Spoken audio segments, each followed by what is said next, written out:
Top quality और consistent performance के लिए सिर्फ सिल्वर पंप नाम याद रखना। ಸಿಐಡಿ ತಂಡ ರಚನೆಯಾಗಿದೆ. ಇವತ್ತೇನೆ ಈ ಪ್ರಕರಣದ ವಿಚಾರಣೆ ನಡೆಯುತ್ತೆ. ಸಿಐಡಿ ತಂಡ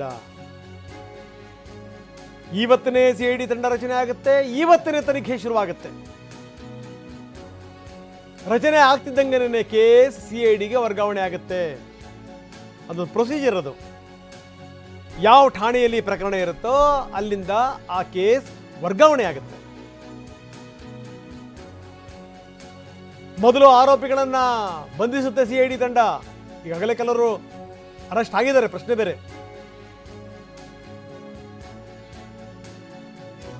ಖುದ್ದು ಸಿಎಂಎ ಹೇಳಿದರಂತೆ ಮುಲಾಜಿಲ್ದಂಗೆ ಒಳಗಡೆ ಹಾಕಿ ಅಂತ. ಮೂರೂ ಸಂಸ್ಥೆಗಳ ಪ್ರತಿನಿಧಿಗಳ ಬಂಧನ.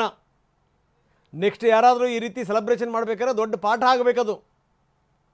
ಬರೀ ಅಧಿಕಾರಿಗಳಿಗೆ, ಇವರಿಗೆ, ಅವರಿಗೆ, ಸಂಸ್ಥೆಯವರಿಗೆ ಅಂತಲ್ಲ, ಸರ್ಕಾರಕ್ಕೂ ಕೂಡ ದೊಡ್ಡ ಲೆಸನ್.